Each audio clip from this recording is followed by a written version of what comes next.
Bem-vindo a todos, obrigado pela presença. Antes de nós darmos início à palestra, nós gostaríamos de chamar o artista plástico, arquiteto e urbanista Eduardo Viana Rodrigues, que vai prestar uma homenagem ao engenheiro Osiris Silva. Boa tarde. É uma alegria fazer parte dessa tarde com vocês, de conhecer o Dr. Osiris.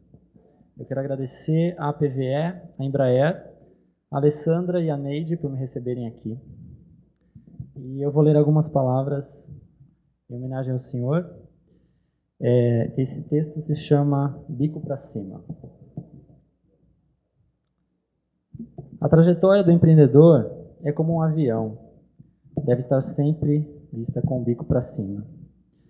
Com apenas uma frase, esse brilhante senhor, Dr. Osiris Silva, conseguiu tangibilizar com poesia a natureza da força empreendedora. Quando eu terminei a obra de arte que eu vou entregar ao senhor, eu mostrei aos meus amigos mais próximos e eu ouvi algumas vezes a pergunta: é um avião? É um pássaro? É um super-homem? Várias vezes. E eu acho que é isso que é legal da arte, essa possibilidade única que a arte nos dá de enxergar a nós mesmos, né, pelos olhos de outra pessoa. E que essa aqui seja uma pequena carta a um grande empreendedor. O meu nome é Eduardo Viana, eu sou artista plástico e empresário.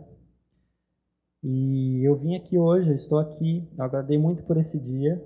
E como empreendedor, né, representando muitos outros empreendedores jovens e mais experientes, né, eu estou aqui para agradecer ao senhor pelo exemplo que significa para nós. Quando eu me lembro da sua determinação em adequar os primeiros aviões lá atrás, aqueles difíceis e exigentes requisitos do mercado americano, os passos que eu dou na minha jornada são mais firmes por causa disso. Quando eu me recordo da sua ousadia em imaginar e concretizar um Brasil que fabrica e exporta aviões para o mundo inteiro e que trouxe o Brasil para esse patamar de qualidade mundial na experiência de voar, eu permito que os meus sonhos sejam maiores e mais ousados.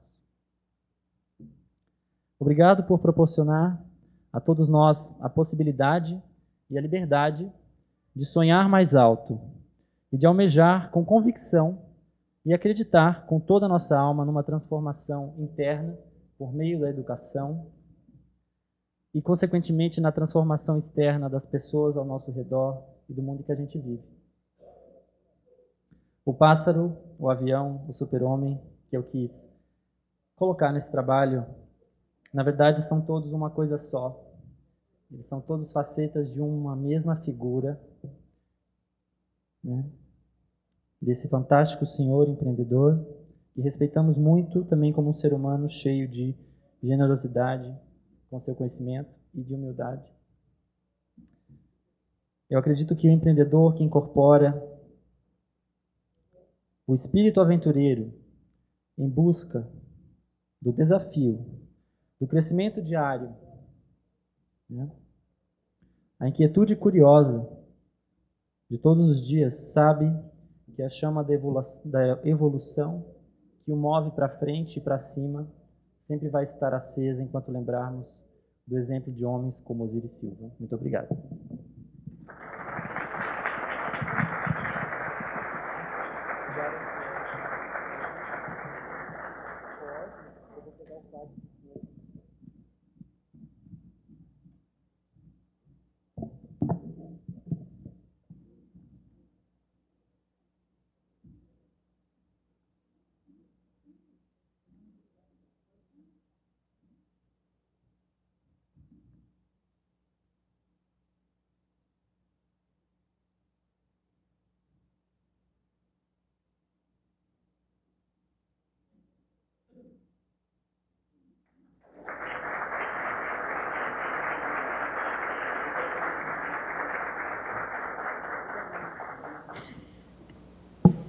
Então, com vocês, o engenheiro Osiris Silva, que eu acho que dispensa a apresentação.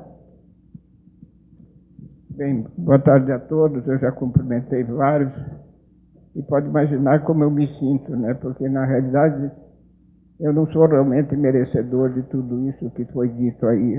Na realidade, esses aviões que vocês falaram todos, eles foram feitos por vocês, ou vocês, que muitos que estão aqui, os filhos, os predecessores e assim por diante, vão continuar esse trabalho para o futuro.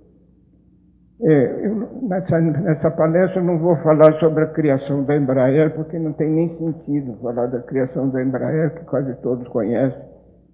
Foi realmente uma aventura vivida por equipes, como pessoas que estão aqui nessa sala agora, e que, evidentemente, nós não podemos esquecer de nenhum. Todos deram uma contribuição muito grande. À medida que as pessoas vieram falar comigo hoje, eu comecei a lembrar de personalidades que eu não me esqueço e que valeu a pena ter conhecido. Infelizmente, com a minha idade agora, pode imaginar que eu tenho ido mais a funerais do que aniversários, né? E qualquer dia eu vou estar presente no meu funeral em particular. Mas, sem dúvida nenhuma, o que eu desejaria é que nós aproveitássemos essa oportunidade para falar com os jovens da cidade de São José dos Campos, da região do Vale do Paraíba, que esse vale foi transformado. Foi transformado um bocado ao longo desses anos todos e pela força transformadora da educação, do talento e da capacidade de cada um de realizar. E foi nessa direção, com persistência, com muita luta, que nós chegamos onde nós estamos hoje. E nós temos que continuar. Mas quando eu fui convidado para conversar com vocês um pouco, eu fiquei refletindo o que eu diria quando foi me sugerido o nome DNA da aviação, que é o título que foi dado. Eu confesso que eu trabalhei bastante na ideia do que eu traria aqui para o pessoal de São José dos Campos, que conhece tão bem a história da Embraer, conhece as pessoas que realizaram essa história, e muitos deles, felizmente, ainda vivos. Mas não é por fato de terem sido tomados pela morte que nós vamos esquecê-los. Ao contrário, nós devemos realmente cultivar a imagem de cada um que deu muito de si para que pudesse acontecer. Eu não vou tentar identificar, mas olhando aqui em volta, eu vejo o semblante de muitos amigos, gente que acreditou e que viu que nós poderíamos fazer, e fazer alguma coisa que pudesse ser o melhor. O mundo hoje é absolutamente competitivo. E nós não devemos temer a competição, porque na realidade a competição contribui em favor do consumidor. Mas sem dúvida nenhuma, na competição, para vencer, nós temos que ser o melhor. E a Embraer tem tentado isso denodadamente, de gerações em gerações, o que me deixa extraordinariamente contente de que aquelas mensagens iniciais tenham sido mantidas. Mas nós temos todos os estímulos que nós podemos imaginar pelo nosso país. O nosso país é um país fantástico, um país que tem uma grandeza enorme. Infelizmente, nós não temos tido a mesma grandeza das nossas dimensões continentais. Nós temos que pensar grande, pensarmos que somos muito mais capazes do que simplesmente ficarmos nos mirando no exemplo do exterior. E cabe efetivamente, por várias razões, cabe a pergunta que eu coloco aí. Por que nós não avançamos e progredimos da mesma maneira que outros países menos viáveis, mais inóspitos do ponto de vista físico, menos favorável do que o nosso? Eu agora estou me dedicando à educação. Estou chefiando uma empresa que tem 100 mil alunos. E nesses 100 mil alunos nós estamos incutindo para eles o gênio da criatividade, da inovação, E isso está permeando o mundo de uma forma extremamente intensa. E realmente, por que isso? Eu coloquei no slogan da nossa empresa que transformar o país pela educação. Isso pode soar um pouco presunçoso, mas é nessa presunção que nós estamos vivendo com uma equipe de 3.500 professores, de colocar isso na cabeça dos alunos, que eles são muito melhores do que eles pensam. E é por aí que nós temos que efetivamente caminhar. Os exemplos mundiais estão demonstrando que quem desenvolve o país é o povo. Eu não sei por que muitos brasileiros acabaram sendo convencidos de que o governo federal vai nos desenvolver. De jeito nenhum. O governo federal não é mais capaz, não é mais competente do que as pessoas que eu estou vendo aqui. De modo que vamos trocar isso. Colocar o governo subordinado a nós, e não nós subordinados ao governo. Não inverter a garrafa, porque isso é o que está nos levando a uma situação muito ruim. Se nós olharmos a história de países que venceram, nós vamos ver que foram o povo, as mãos de cada trabalhador, de cada técnico, de cada professor, de cada engenheiro e assim por diante, foi que compuseram vamos dizer, o verdadeiro DNA do desenvolvimento desses países. E o governo federal, através de regras que já deviam ter sido eliminadas, extirpadas, eu diria, da nossa cultura, continua colocando embaraços e metodologia de nós fazermos algumas coisas. Veja que, como eu coloquei ali, o que nós precisamos é uma espécie de catalisação por parte do governo para que cada um de nós tenha sucesso. O governo por si só não produz o sucesso.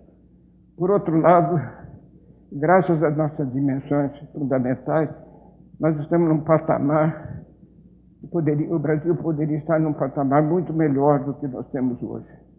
Nós temos o exemplo do país do norte, Estados Unidos, que com a mesma idade nossa, mais ou menos com as mesmas dimensões, um país menos favorável do que o nosso, eles construíram, o povo americano construiu os Estados Unidos.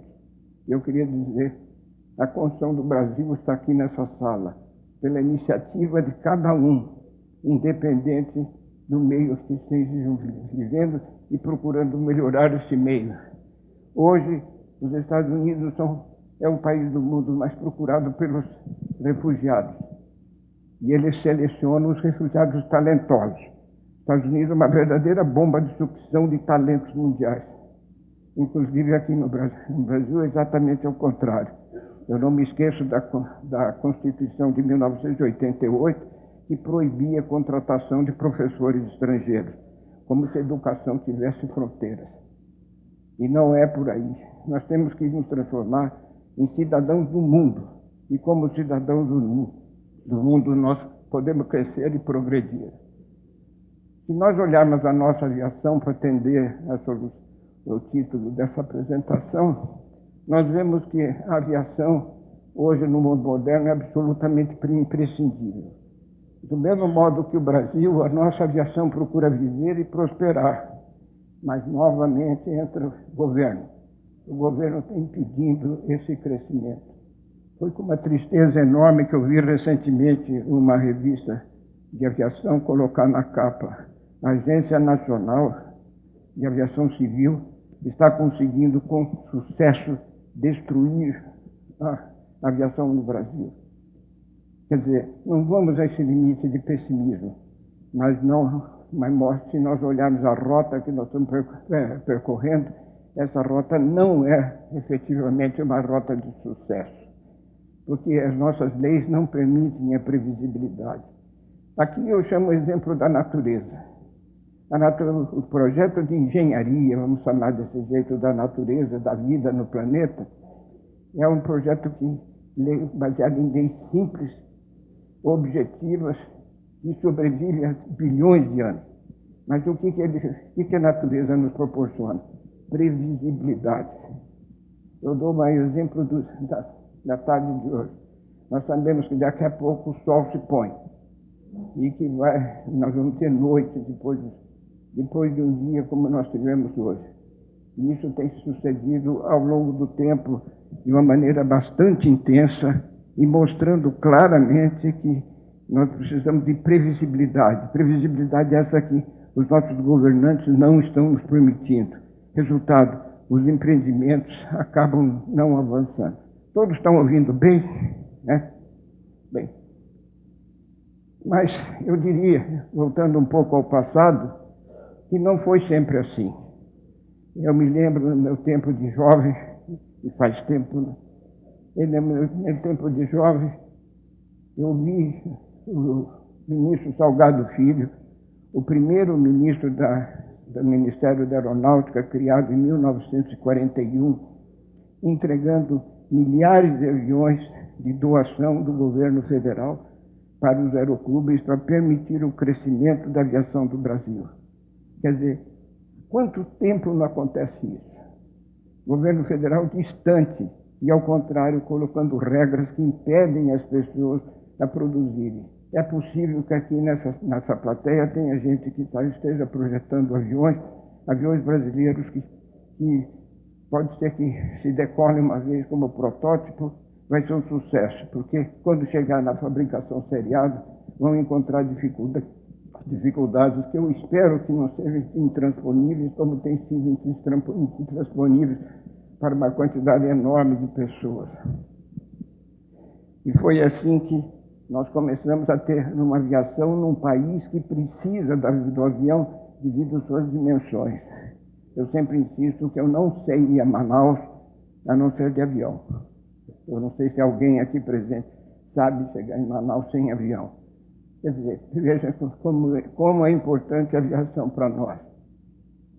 Por outro lado, graças a esses pensamentos iniciais, lá para a década dos 60, e eu diria até antes, porque quando eu era menino na minha terra natal, lá em Bauru, eu ia ao aeroclube e não me conformava de dizer que no aeroclube de Bauru todos os aviões eram americanos. Eu tinha um professor de química que era fã incondicional de Santos Dumont. Ele falava de Santos Dumont, eu saía da aula, ia para o aeroclube e via só avião americano. Aquilo bateu na minha cabeça e ficou um bocado de tempo numa questão de contraste. Por quê? Nós, vamos dizer, usando uma expressão muito comum entre nós jogamos a toalha e não apoiamos Santos Dumont. Resultado, os americanos e os franceses ocuparam o mercado mundial, o que a Embraer, sob certo aspecto, agora conseguiu reverter num segmento particular. Por outro lado, nas últimas décadas, houve grandes modificações, mudanças grandes no pensamento das chamadas autoridades que estão em Brasília. Essas autoridades começaram a se distanciar do povo, se distanciar de onde pulsa o coração do Brasil realmente. E nós vemos hoje aeroclubes que foram fechados, as linhas aéreas debatem contra prejuízo. Somente a Gol e a TAM estão com quase 12 bilhões de reais no vermelho, em consequência da atividade dos 2 últimos anos, e nós continuamos a ver as autoridades a colocarem restrições. Agora mesmo, no dia 2 agora de agosto, houve um seminário, uma audiência pública no Senado Federal sobre o novo Código Brasileiro do Ar. E no artigo 385 dessa proposta que o governo mandou para o Congresso, está escrito: é proibido fabricar aviões experimentais.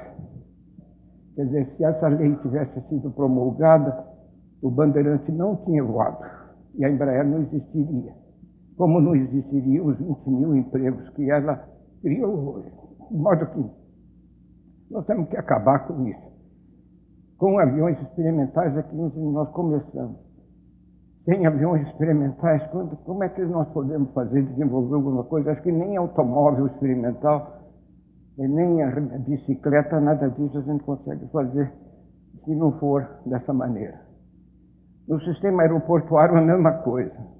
Em vez de nós deixarmos livre para os brasileiros investirem em aeroportos, transformando aeroportos em aeroportos competitivos e capazes de abrigar tráfego aéreo regular em todas as cidades brasileiras que for possível, concedeu-se um monopólio a uma empresa chamada Infraero. Um fracasso. Eu não sei se tem gente da Infraero aqui, mas de qualquer maneira não é responsável por isso. Mas de qualquer maneira, o trabalho feito por essa companhia monopolista não foi bom. E nós precisamos reverter isso se nós quisermos que esse Brasil voe, que o DNA da aviação esteja presente aqui no Brasil. A Embraer foi muito mais longe do que eu tinha imaginado.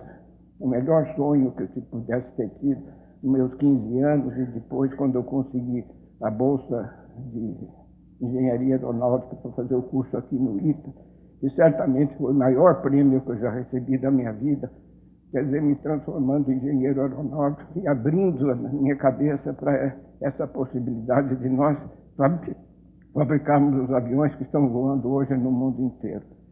De modo que nós temos que pensar no que nós temos que fazer e como fazer, e não ficar simplesmente marchando sem saber o destino que nós temos. Quer dizer, cada um que selecionar o que queira fazer, imagine que sabendo qual é o seu destino, fica mais fácil encontrar o caminho. Por outro lado, o Brasil não tem sabido enfrentar a sociedade mundial. Líderes do mundo, como nós sabemos, mudaram o mundo. Competentes, profissionais, capazes, confiantes, conquistando as pessoas, preenchendo demandas não percebidas, para viver no mundo hoje que é absolutamente competitivo e sem fronteiras. Nós não estamos vendo isso no mundo e nós precisamos ver, porque o mundo hoje efetivamente é competitivo. Aqui mesmo agora, quando eu estava tirando algumas fotografias com alguns amigos, tinha, não máquina fotográfica, mas tinha um aparelho que ainda se insiste de chamar telefone celular, mas na realidade é um aparelho que até fala, mas sem dúvida nenhuma, com máquina fotográfica, nós vimos ali Samsung, Motorola, iPhone, Apple e coisa dessa natureza.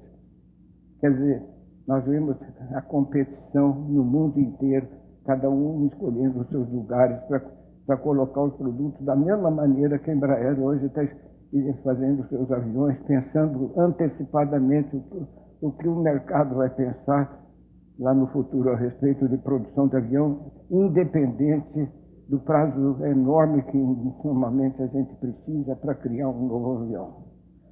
De modo que a criatividade e a inovação estão presentes em todos os países do mundo. No futuro, os vencedores que anteciparem e liderarem as tendências antes que elas sejam conhecidas, encontrarão sucesso. Eu queria então que cada um pensasse em si próprio. O que eu estou fazendo para mudar o futuro? Nós não podemos adivinhar o futuro, mas sem dúvida nenhuma nós podemos colocar agora certos parâmetros que nos levem a um futuro de sucesso. O Brasil, além das mudanças na legislação, eu diria para pior ao longo do tempo, nós estamos com programas educacionais absolutamente fora do compasso do que nós precisamos equipar cada brasileiro com a competência necessária para vencer no mundo.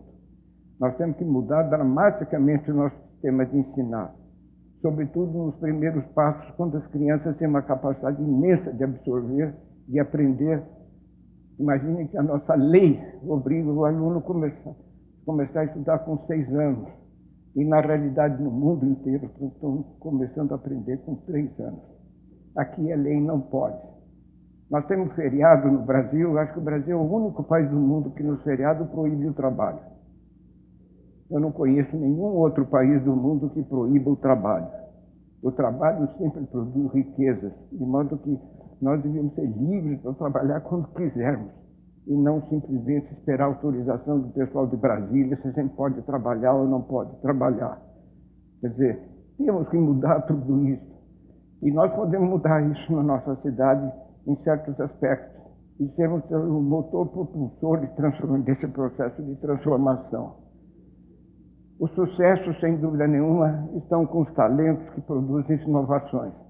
As inovações, no caso da aviação, passam por aviões cada vez melhores.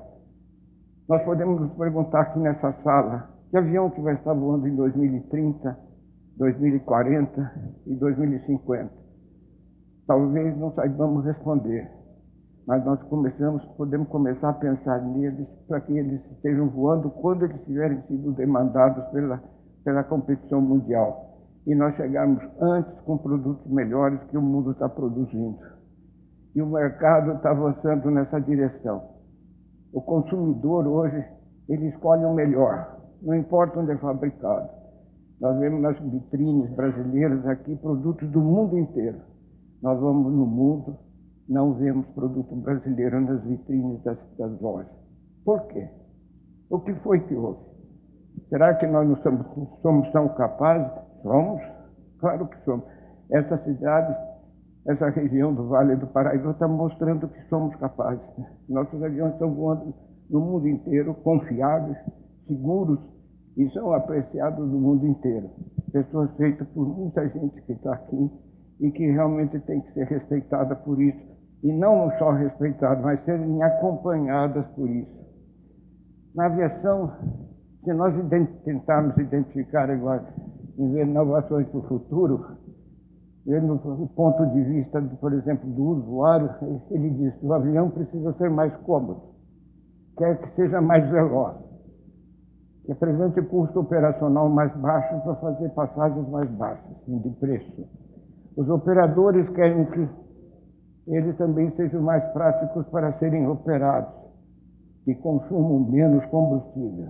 E os aeroportos querem aproveitar aeronaves que possam ser mais autônomas, quer dizer, que não dependam de uma infraestrutura cara que aumentará os custos para os passageiros.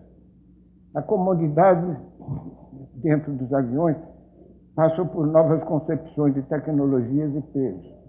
Os passageiros querem algo melhor do que se oferece hoje. Contra essa demanda, deve-se levar em contato que o metro quadrado do piso de uma fuselagem de um avião talvez seja o metro quadrado mais caro do mundo. Mas, de qualquer maneira, precisa ser bem ocupado. E temos que pensar no uso de materiais mais leves, resistentes e duráveis. Portanto, dependendo de tecnologias e de capacidade de construir custos menores. Os usuários, tanto na aviação civil como na comercial, eles colocam os produtos, os aviões precisam ser utilizados como ônibus, ou mesmo como automóveis, e não sob as variáveis complicações que são impostas crescentemente aos passageiros e aos operadores. Diferentemente do que está acontecendo no mundo, cada vez nós temos mais resistência, mais dificuldade para preencher um plano de voo, para colocar um avião no ar, como agora, por exemplo, nesse artigo 385 do Código Brasileiro do Ar, e nós tivemos a oportunidade de debater no Senado no dia 2 de agosto, agora recentemente, proibir a fabricação de um avião. Quer dizer, não cabe, não pode, o governo não tem esse direito. Quem tem esse direito de proibir somos nós, o povo brasileiro. Não é o governo que pode fazer uma coisa dessa. Precisamos também de sistemas mais rápidos que atendam. Por que nós podemos subir num ônibus aqui e ir para uma cidade qualquer sem nenhuma complicação? E por que a gente tem que chegar agora 2 horas antes no embarque de um voo relativamente pequeno, como, por exemplo, no aeroporto de Congonhas, um voo de 35 minutos para o Rio de Janeiro, passageiro chegar 2 horas antes do embarque. Quer dizer, veja que a nossa rota não está correta, né? Por outro lado, os aeroportos estão se modernizando. Houve um novo conceito. Esse conceito da aerotrópole foi criada por João Casarda, um americano, e já tem no mundo 7 aeroportos que são chamados aerotrópolis, quer dizer, metrópole no aeroporto, quer dizer, um polo de desenvolvimento econômico, é uma verdadeira prefeitura dentro de uma prefeitura numa cidade. No Brasil, a tendência mundial em competição de aeroportos da cidade está desaparecendo porque o governo cada vez coloca mais regras e menos facilidade, menos estímulo para que nós possamos ter aeroportos em todas as cidades brasileiras. Não sei se sabem, mas as linhas aéreas regulares existem apenas 100 cidades brasileiras. Nós temos só 5.500 municípios. E o atrito para isso se chama governo. O governo é que está impedindo que nós possamos expandir a nossa aviação como nós desejaríamos. Por outro lado, o passageiro quer mais velocidade. Nós entendemos. Antigamente levava-se 3 meses de caravela para chegar até o continente europeu. Hoje os aviões levam em 12 horas. O passageiro já está achando demais. Tem que levar menos tempo. Mas para aumentar a velocidade do avião, nós precisamos de tecnologia, precisamos de novas soluções, porque mesmo com a invenção do motor a reação, nós vemos que, embora a aviação tenha tido uma real ruptura do avião a hélice para o avião a reação, nós não temos nenhuma ruptura na aviação depois de 1960.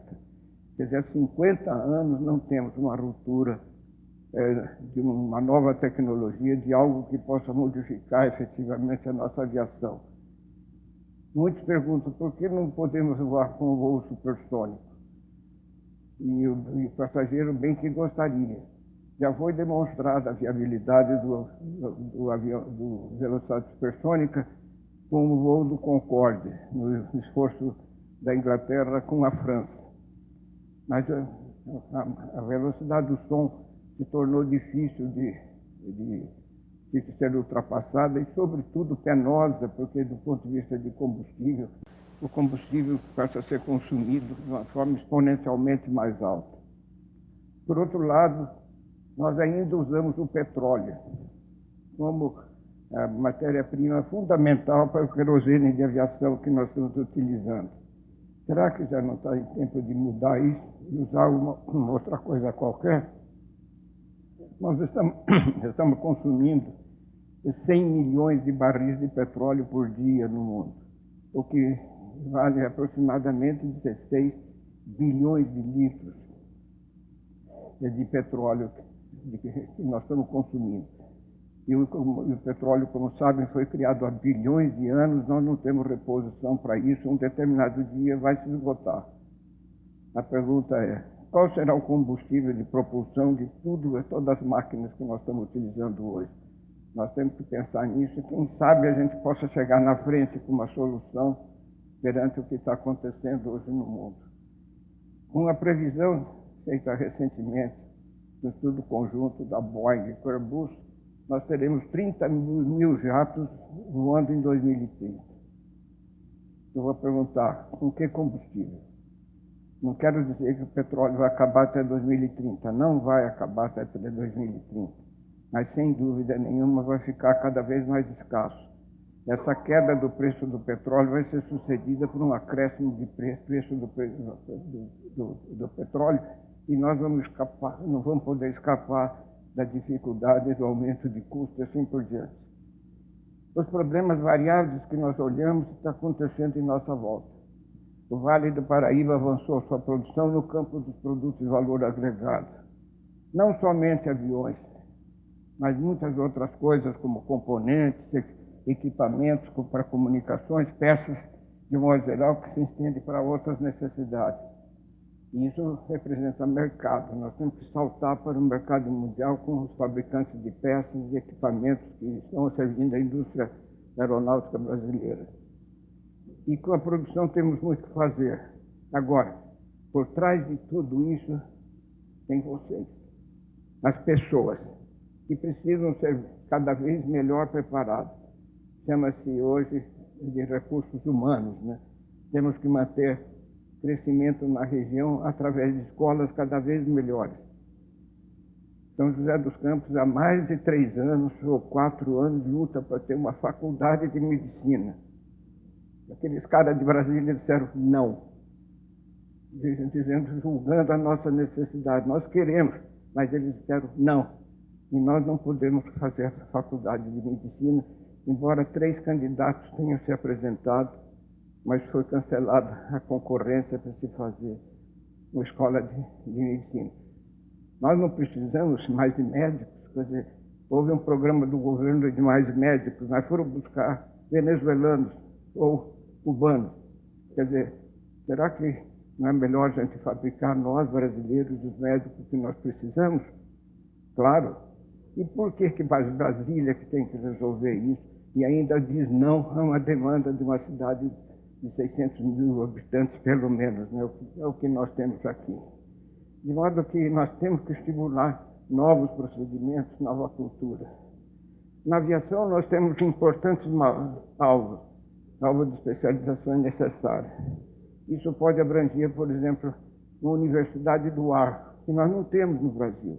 Por que não implantar no Brasil, aqui em São José dos Campos, uma universidade do ar, oferecendo todas essas especialidades, treinamento e formação de todas as especialidades que nós precisamos para a aviação, que são muitas. E essa Universidade do Ar está fazendo já falta bastante grande, porque nós vemos até a própria Embraer com dificuldade de recrutar os talentos que ela está precisando nos níveis altos para produzir os seus aviões. Mas, sem dúvida nenhuma, nós precisamos de outras coisas também e não precisamos ficar nessa fila de audiência em Brasília para ver o que podemos fazer, o que nós não podemos fazer. Nós temos que reagir. Nós temos que reagir em relação a isso, fazendo o que nos compete. Investir nos negócios e ter sucesso. E a sociedade não pode abrir mão desse direito que é seu. Enfim, nós temos que construir uma região inteligente. Hoje, as chamadas Smart Cities, cidades inteligentes, se tornaram uma moda mundial. Essas cidades que estão fabricando agora o futuro. E nós precisamos, efetivamente, cada um de nós começar a olhar o que nós queremos viver, em que país que nós queremos viver e, sobretudo, em que país nós vamos entregar para que os nossos filhos, os nossos netos possam efetivamente exercer uma atividade, crescerem e se desenvolver. Tudo isso está pronto. Agora, faltam as ações. E eu fico me perguntando, o que nós estamos fazendo? Recentemente, nós criamos um grupo chamado São José dos Campos 2030. O que é isso? Por que 2030? É uma data qualquer. Mas por que criamos isso? Nós criamos isso para estimular as pessoas a pensar como será a nossa cidade no ano 2030. Nós vamos deixar nossa cidade chegando com surpresa em relação ao que vai acontecer em 2030, ou nós podemos começar a colocar agora os atributos necessários para que a gente possa ter uma cidade melhor, crescendo sempre, gerando empregos, oportunidades e gerando, sobretudo, progresso num país que tem sido impedido até agora para crescer. Nós temos que lançar projetos. Nós lançamos vários projetos que foram lançados nas esferas de decisão da nossa cidade, na área do município. Não se teve êxito. O projeto lançado no dia 6 de novembro de 2013 não decolou. É como se fosse o protótipo do avião que tivesse impedido de decolar. E a pergunta é, por que não se conseguiu? Não se conseguiu porque nós não conseguimos levar a mentalidade da cidade para dizer o seguinte, escuta, nós temos que pensar no futuro, e o futuro oferece enormes oportunidades para gerar empregos. Se não fosse aqueles pensamentos iniciais, começados pelo brigadeiro Montenegro, em 1945, na fábrica, para que fosse criado o ITA, e depois, em 1954, como paraninfo da primeira turma formada pelo ITA, ele dizia, o Brasil só vai fabricar aviões se antes fabricar técnicos e engenheiros. E veja, essas palavras visionárias dele funcionaram, porque ele não só colocou a previsão, mas conseguiu, através da autoridade que ele tinha, ele conseguiu colocar ferramenta para que nós pudéssemos chegar lá. De modo que esses programas estão progredindo no mundo inteiro.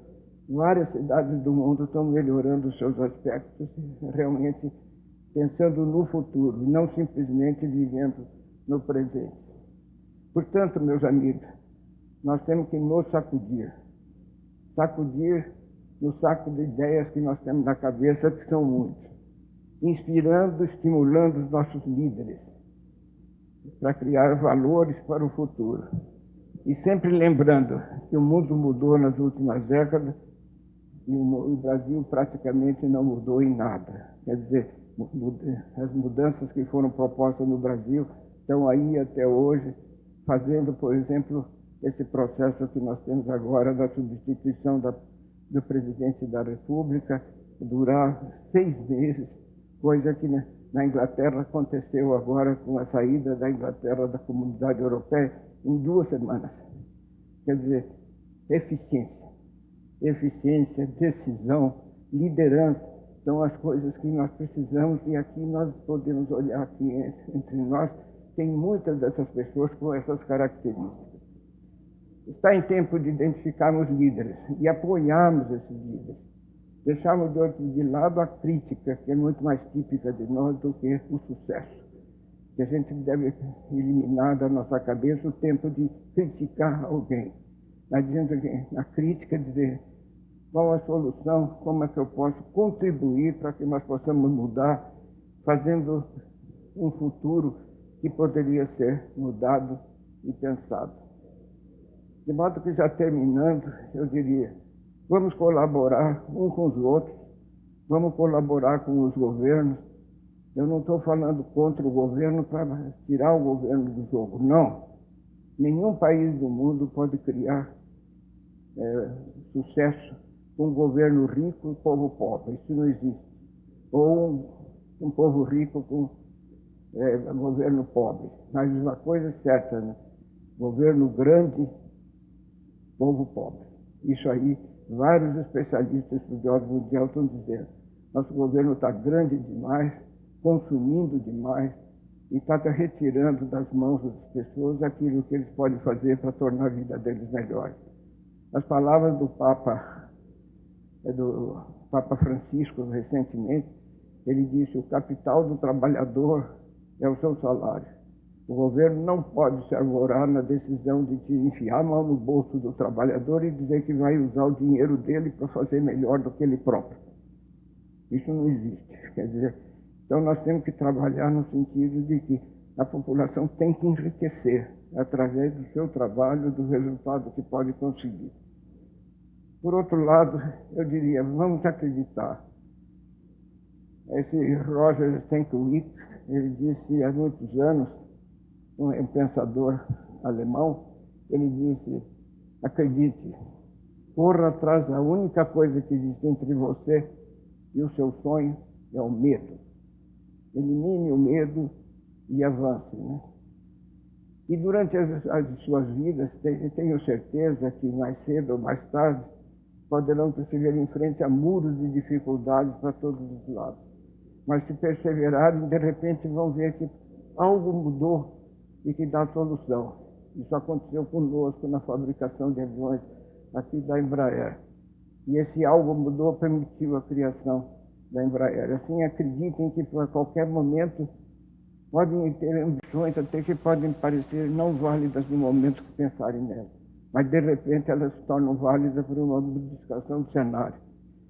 E o que eu diria é o seguinte: vamos acreditar e desejar que esse dia de sorte mude o nosso futuro. Agora, não é parado. Não é para que aqueles que ficam parados.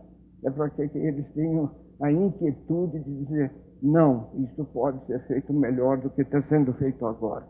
E assim vamos avançar, lutar e não desistir nunca. Muito obrigado. Hein?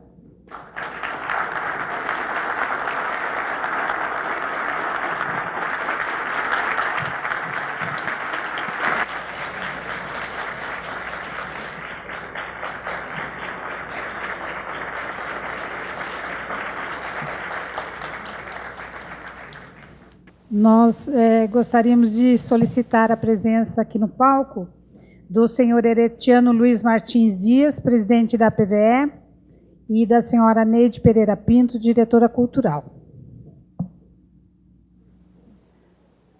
Gostaria de agradecer a presença de todos, e em especial o nosso amado e querido Coronel Osiris Silva, que sempre está disposto a nos atender, sempre está disposto a passar para nós a sua experiência de vida de uma forma tão simples, tão direta e tão empolgante. Coronel Osiris, o senhor é nosso ídolo.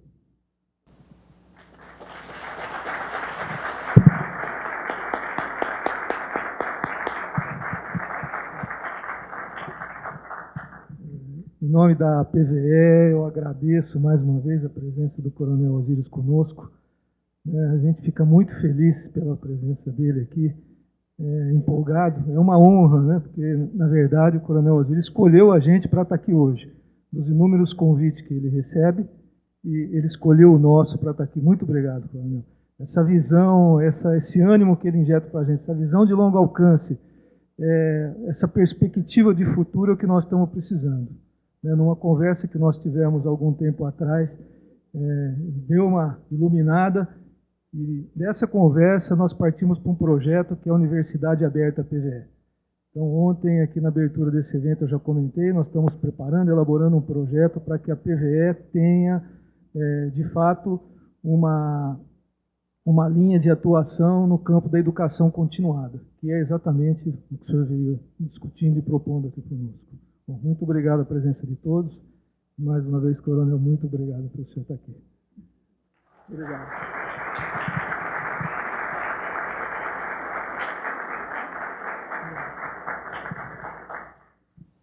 Agradecemos a presença de todos e contamos com vocês também amanhã na continuidade desse evento, nas palestras e nos painéis que eu já mencionei na abertura. Obrigada a todos e boa noite.